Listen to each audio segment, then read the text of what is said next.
Please subscribe our Islamic Scholar IS YouTube channel and turn on the bell icon to be notified every update from Islamic Scholar IS.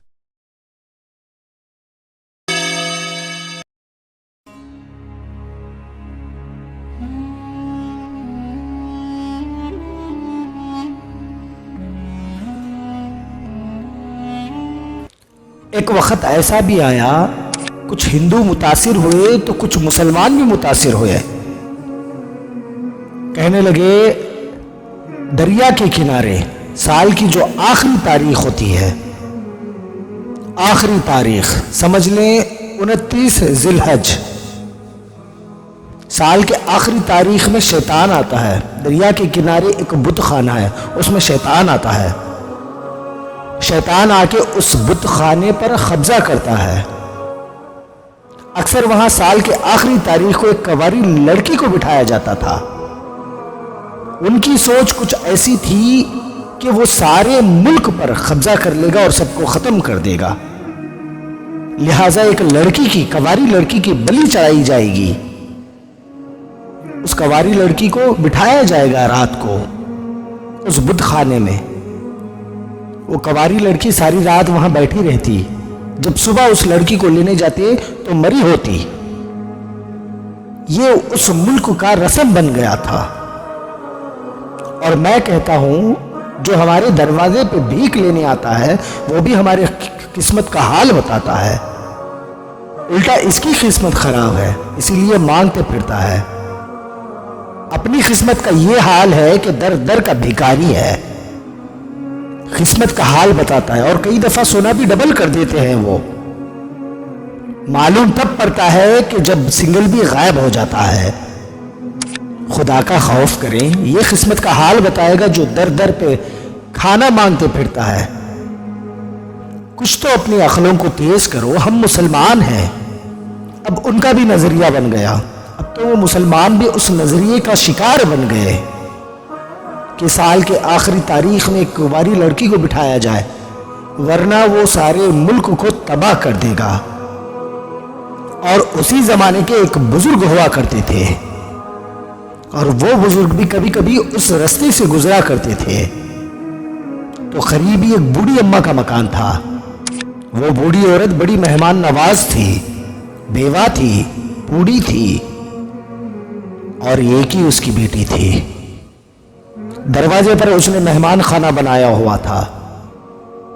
آنے جانے والے کو کھانا کھلاتی، پانی پلاتی، ان کا دیکھ بھال کرتی، ان کی ضرورتیں پورے کرتی.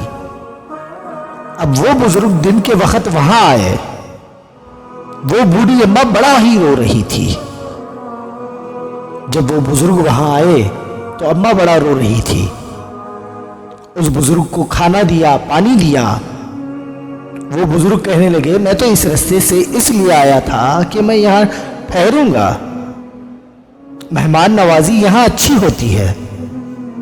اس زمانے میں ہوٹل نہیں ہوا کرتے تھے تو مہمانوں کو مہمان خانے میں ٹھہرنا پڑتا تھا. اس بزرگ نے اس بوڑھی عورت سے پوچھا. وہ بوڑھی عورت اس سے پہلے کچھ بولتی تو چیخیں مار کے رونے لگ گئی.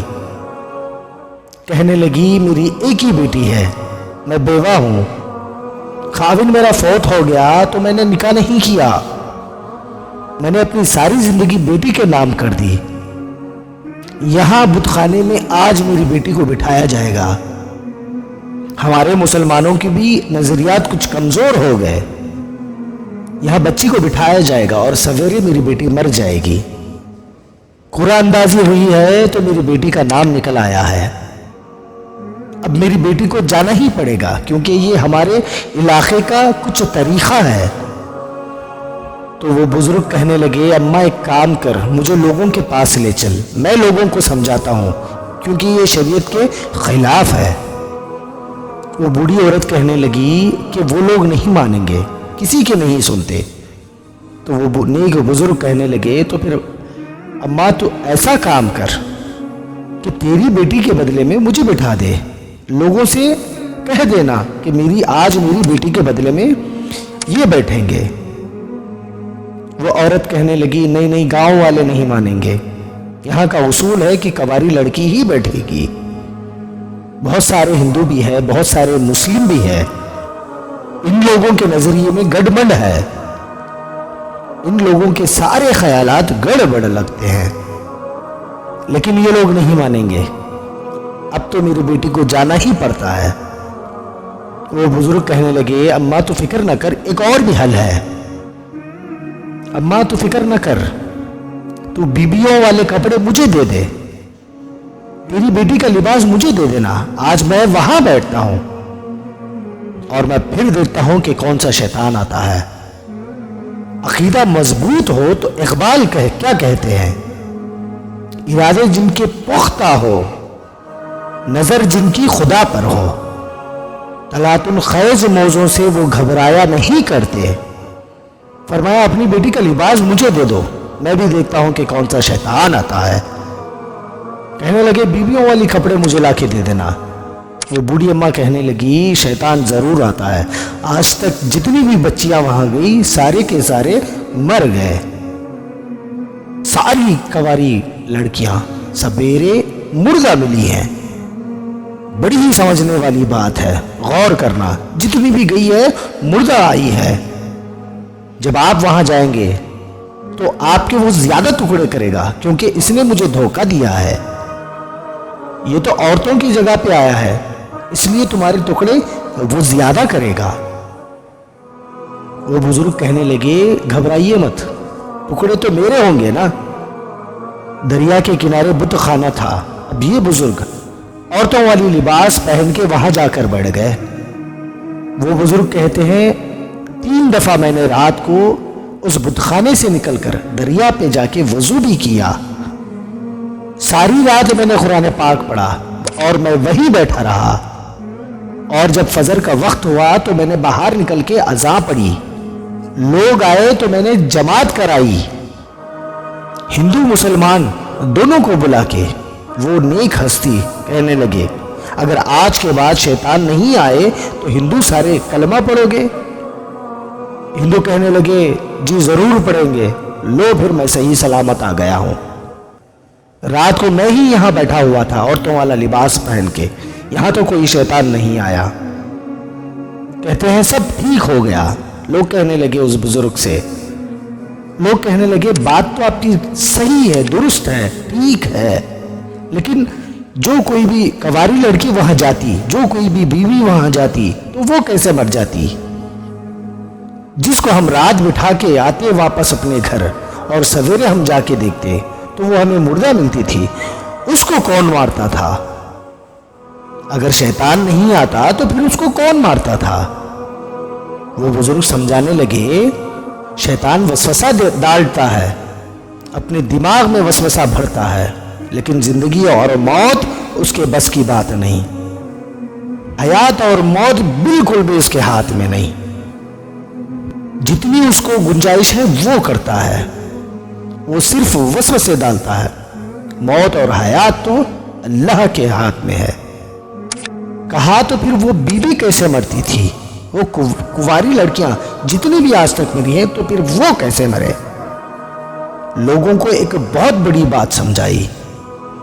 اصل بات تو یہ تھی جس آدمی کو معلوم پڑ جائے کہ مجھے صبح صبح مرنا ہے، آج میری آخری رات ہے، میں مر جاؤں گا آج، تو پھر وہ ڈر سے ہی مر جاتا ہے، موت سے پہلے ہی مر جاتا ہے۔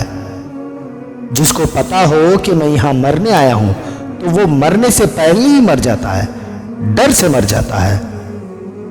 فرمانے لگے اس کا عقیدہ کمزور ہو جاتا تھا اور وہ نفسیاتی طور پر سمجھتی تھی آج مجھے مرنا ہی مرنا ہے۔ خوف ہوتا تھا، دریا تھا، جنگل دائیں بائیں، کوئی قریب نہیں آتا تھا، اسی لیے صبح تک اس عورت کا دل بند ہو جاتا تھا اور وہ خوف سے ہی مر جاتی تھی۔ کوئی شیطان نہیں مارتا تھا، کوئی شیطان نہیں آتا تھا۔ فرمانے لگے جن لوگوں پر خوف طاری ہوتا ہے انہیں کوئی نہیں مارتا، وہ اندر کے خوف سے ہی مر جاتے ہیں، اندر کے خوف۔ بہت سارے ایسے لوگ ہیں جو خوف کی وجہ سے نفسیاتی طور پر مر گئے، اندر کے خوف سے وہ لوگ مر گئے۔ اسی لیے وہ اپنے آپ کو مضبوط نہ کر پائے، اور جن کا عقیدہ پختہ نہیں ہوتا وہ خوف سے ہی مر جاتے ہیں، اندر کے خوف سے ہی مر جاتے ہیں، انہیں کسی کو مارنے کی ضرورت نہیں، وہ اپنے آپ ہی مر جاتے ہیں۔ اور جس کے دل میں خدا کا خوف ہو تو پھر کسی کی ضرورت نہیں کہ اس کو مار سکے، اور جسی کے دل میں خدا کا خوف نہ ہو انہیں کوئی مارنے کی ضرورت نہیں، وہ اپنے آپ ہی مر